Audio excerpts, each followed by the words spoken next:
All right. Okay, we're back. We're back again with One more video. another game. I really like this one. It's Yep. a really great math game. For loop fun time.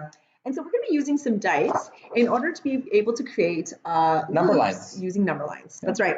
And when you first look at this, it can seem intimidating. But really, what's really fantastic, if you look at our math curriculum, we see being able to use number lines, skip counting, repeated addition, multiplication, all the way through. And so this is a really great game for kids to be able to practice not only that number line strategies, that skip counting, that repeated addition and multiplication, but also it's a little competitive because we're seeing a score. And I like the idea of following the steps. So you'll see a lot of the steps that we've learned before in, like, for example, that first algorithm game to now being applied here, where you have to follow a very specific set of rules to get your actual scores. And what's really neat, even though we're doing what looks like just a math game, for loops are actually used in the real world as part of meteorology. Yeah, they use them to predict weather forecasts all the time. And so we're going to replace those high-powered algorithm computers predicting the forecast, and we're going to do that here with our dice. With two dice. With two dice, yeah. So in your pizza box, you have your facilitator guide. And in here, we've given you the handout to be able to photocopy so that you can play the for loop game. But we've also given you a sample just so you can see what does that look like when we're playing the game. We're going to play it in front of you right now. Now, don't forget, this guide is also available on our website. So if you don't want to just photocopy these sheets, you can actually have the real PDFs of this to make as many copies as you'd like.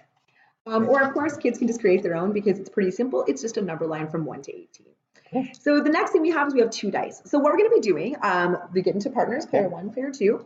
And we're going to roll the first dice. Your first dice is actually where you're going to start on your number line, and you're going to circle that. So I rolled a 4. And I got a 6. Okay, so we'll circle those two. 4 for Trish, 6 for John. I'll write it down here as well. Perfect. The second dice you're going to roll is 2 dice. This is going to determine where you're going to stop. So it's kind of a little bit like The Price is Right. Yeah. You got to get to closest to it as you can. Like cliffhanger guy without going over. Without going over, that's right. So I'm going to roll my dice. That didn't work. 3. So it's got to be higher than my starting value. Start again.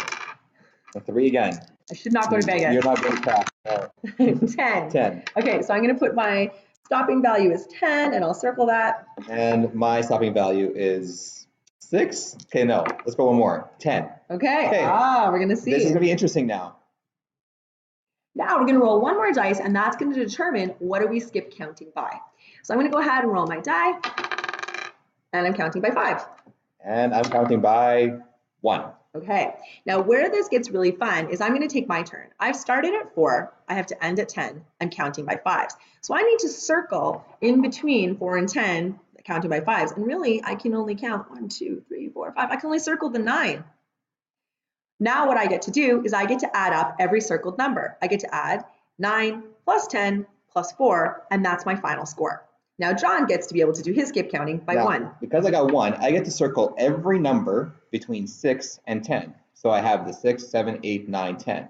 And I would get to add them all up.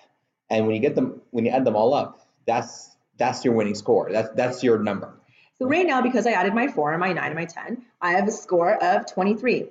Now this is really great practice for your kids because they're going to come along and they're going to have to add their friendly numbers. They're going to have to do a little bit of multiplying maybe. They're going to be able to look at all the different pieces that they have and just be able to determine. And because they're working in partners, it's a little bit of checks and balances. They're going to help each other be able to add. Now, even though we had the same ending number and I had a lower starting number, you got to count by 1s. So I got to count every number. So I ended up with a score of 40. And I only had a score of 23.